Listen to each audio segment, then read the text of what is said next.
السلام عليكم. اليوم راح نبلش بمحاضرة الفسلجة عملي اللي راح تكون المحاضرة الثانية. نظرا لأهميتها المحاضرة الأولى راح تنزل إن شاء الله، ولكن راح نشرح المهمات أولا. هذه المحاضرة راح نحكي بيها عن أمراض الدم. فهنا أنا عندي هذا المصطلح اللي هو هيماتوغلوبين، يعني هذا الشيء هو المختص بأمراض الدم. زين هنا أنا جاي يقول لي إنه أمراض الدم، هذا المصطلح يعني لي إنه علم يخص أمراض الدم، زين، أو علم الدم. branch of medicine يعني هو فرع من فروع الطب، يهتم بدراسة شنو الأسباب، زين، الأسباب وشنو التشخيص أيضا، والتريتمنت اللي هو العلاج والوقاية من الأمراض اللي تخص الدم. فهذا الصدر اللي هسه احنا جاي نحكيه هذا مهم من عنده أنا أعرف أفهم الموضوع وممكن تجيني MCQ. زين، فهو فرع من فروع علم الطب. زين، شي يخص انه هو راح يهتم لي بدراسة الدم والاسباب، يعني امراض الدم واسبابها وتشخيصها وعلاجها تريتمنت والوقاية منها. من هي امراض الدم؟ اي نوع من امراض الدم. زين شنو يشمل لي؟ شنو الاشياء اللي راح يشملها او يشمل دراستها؟ جاي يقول لي يشمل لي علاج الامراض اللي تأثر لي على شنو؟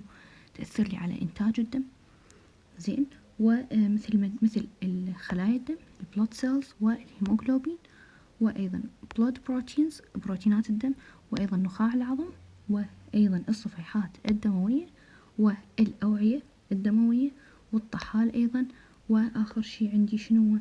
وبعد الطحال عندي آلية تخثر الدم. زين، آلية تخثر الدم. هنا جاي يقول لي such disease، بعض الأمراض، يعني الأمراض هاي هنا أمثلة. ممكن يقول لي هاي الأمراض وين تجيني؟ مثل الهيموفيليا، هاي أمراض وين موجودة؟ in blood، بالدم. زين، فعندي الهيموفيليا وعندي تجلطات الدم، وأيضا عندي الاضطرابات والنزيف الداخلي والكانسر، زين، والسرطان. زين راح نيجي هنا بصورة ملخصة نقول إنه الهيماتولوجي هنا هو شنو؟ هو علم، يعني هو علم يهتم بدراسة الدم ومكوناته وأمراضه وأي شي يخص خلايا الدم أو الدم بسرعة. زين، راح نيجي هسه نحكي عن بلاد الدم. إنه هو شوفوا، الدم راح يكون لي 8% من البودي، من الجسم. هاي إذا راد نسبة مئوية، بس إذا راد نسبة باللتر راح أقول له يكون لي 4.75 لتر. يعني الدم أما يكون لي بالنسبة المئوية أو يكون لي باللتر. فإذا راد بالنسبة المئوية راح يكون لي شقد 8، وإذا راد باللتر راح يكون لي 4.7 إلى شنو؟ إلى 5. زين، من البودي، من الجسم. زين عيني. زين، فهنا جاي يقول لي إنه هو سائل، هو فلويد. شنو هو سائل؟ هذا السائل شبيه؟ هذا ينقل لي المواد، يا مواد مثل such as، مثل النيوترينز اللي هي المغذيات، اللي هي العناصر الغذائية، والأكسجين. زين، الأكسجين إلى خلايا الجسم، and شنو؟ ينقل لي المنتجات الأيضية إلى شنو؟ خارج الجسم أو بعيدا عن الجسم. زين هنا راح نجي نحكي أو نبلش نشرح عن مكونات الدم. من شنو راح يتكون عندي الدم؟ بداية راح نشرح البلازما، blood plasma، اللي هي بلازما الدم. جاي يقول لي إنه هي عبارة عن شنو؟ هي عبارة عن سائل، طبعا تكون سائل لونه أصفر. فهي عبارة عن سائل لونه أصفر يكون لي هاي النسبة. النسب هاي والأرقام مهمة جدا وتجي بالMCQ. هاي النسبة هي نسبة 55%، هي نسبة البلازما in blood. 55% هي نسبة البلازما في الدم. زين هاي من شنو؟ من إجمالي. زين، الإجمالي مالته بالجسم شقد؟ هذا إذا راد نسبة بالمية، يعني مئوية، راح أقول له 55. زين، إذا راد باللتر راح أقول له 2.7 إلى 3 لتر. زين إذن هسه عندي نسبتين للبلازما. إذا رادها مئوية راح أقول له هو 55%. إذا رادها باللتر راح أقول له 2.7 إلى 3. زين، إلى 3. زين، هسه احنا خلصنا هذا الشطر، راح نيجي إلى هذا الشطر. هنا أنا جاي يقول لي احنا عرفنا شقد هو موجود بالجسم، شقد هي نسبته. زين، هو نفسه شقد مكوناته. يقول لك هذا هسه هاي نعتبرها شنية؟ البلازما. زين، هاي البلازما شقد بالدم؟ عرفنا هي لو 55 لو شنو، لو 2.7 إلى 3. زين هاي نفسها لما أجي أتعمق بيها إيش قد تطلع بيها 95% مي واتر، وما من 6 إلى 8 هاي بروتينات تخص الكلوتة، تخص التخثر، بروتينات تخثر. زين هسه راح نجي نعرفهن بالنظري موجودات.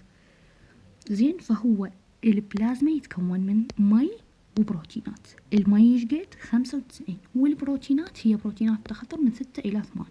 زين هسه احنا خلصنا هذا، راح نجي هنا عندي السيروم. السيروم شنو هو؟ السيروم هو بلازما بس ما يحتوي لي نو كلوتينج، ما يحتوي لي على فاكتورز. زين او الفيبروجين، هذا الفيبروجين هذا نوع من انواع البروتينات اللي تخص تخثر الدم. فهنا ممكن تجيني مقارنه، ممكن يجيني ام اس كيو من هو اللي ما يحتوي نو كلوتينج فاكتورز مثل شنو هو مثل الفيبروجين، فراح اقول له هو السيروم. السيروم ما يحتوي لي. ممكن يقول لي من هو اللي يحتوي لي على كلوتينج فاكتورز، راح اقول له البلازما. اذا هنا عندي مقارنه ما بين البلازما والسيروم، انه البلازما تحتوي لي على بروتينات تخثر والسيروم ما يحتوي لي على بروتينات تخثر. نجي للسلايد اللي بعده. هاي أيضا صورة توضح لي الشرح اللي شرحناه. هنا راح نجي للبلاد سيل، هنا راح نجي نشرحهم.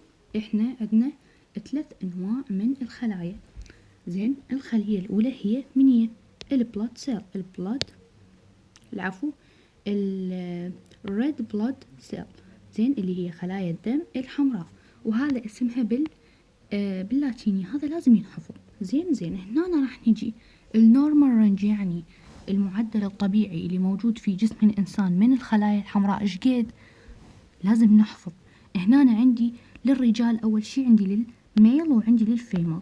زين فكريات الدم الحمراء بالنسبة للرجال هي راح تكون 4.7 إلى 6.1. انتبه للوحدات، احنا مو حفظنا الأرقام، ننتبه للوحدات. هنا مليون بيرامتر. زين مليون بيرامتر، العفو ام 3.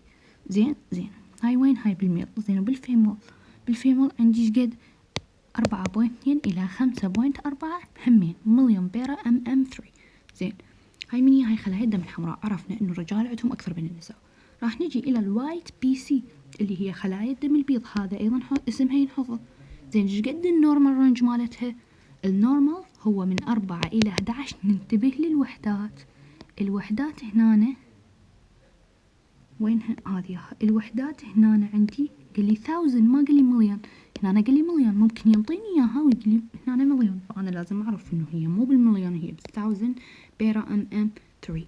زين راح نجي اخر شي عندي، راح نجي الى النوع الثالث.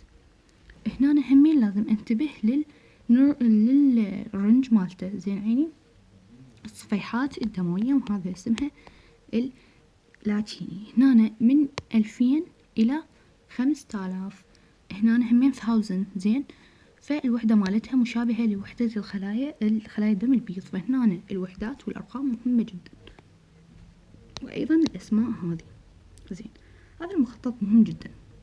هنا جاي يقول لي إنه هاي هي وظيفة هاي البلد الريد بلد سيل اللي هي خلايا الدم الحمراء، وظيفتها إنه تنقل لي الأكسجين وثاني أكسيد الكربون.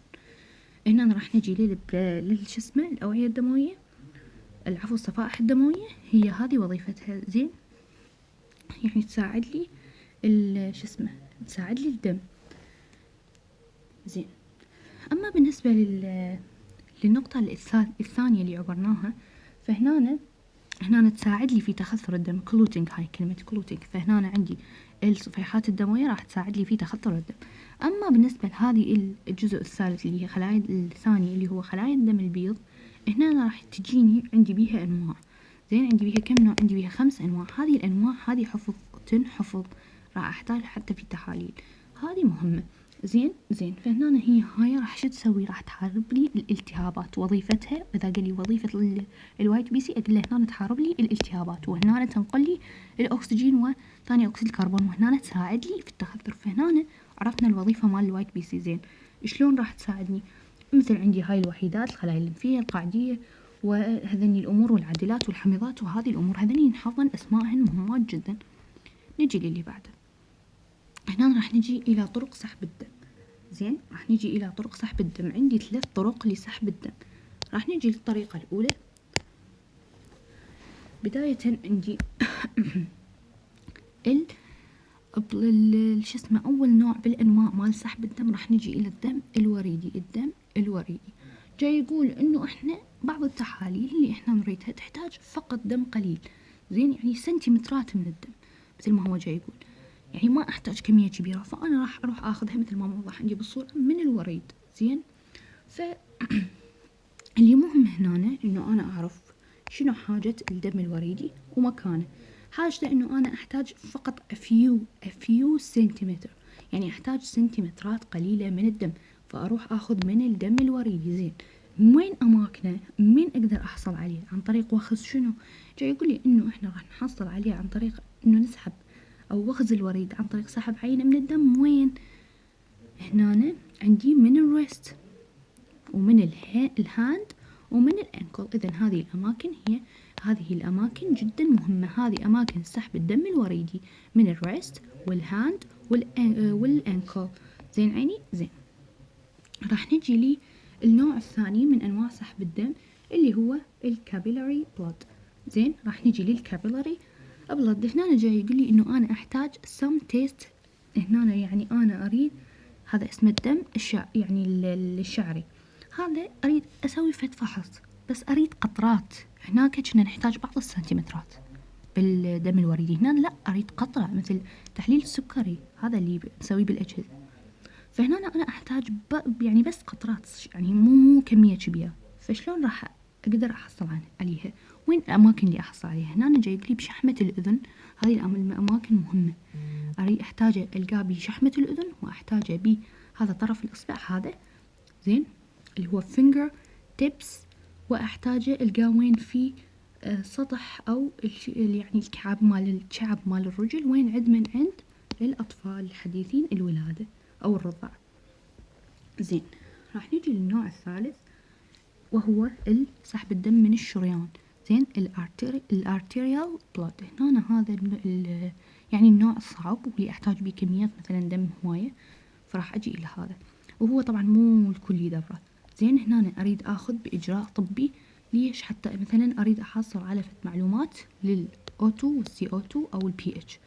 فإذا أريد أحصل على معلومات تخص الغازات اللي موجودة في الجسم أو بالدم، راح من أجي أخذها؟ راح أجي أخذها من الدمس، يعني عن طريق أنه أسحب دم من الشريان، زين. وحتى أحصل على معلومات دقيقة في مستوى الدم، فراح أجي أخذها منين؟ راح أجي أخذها من الشريان، زين. لهنا أنا خلصت هذه الملزمة. إن شاء الله راح نكمل شرح الملازم البقية.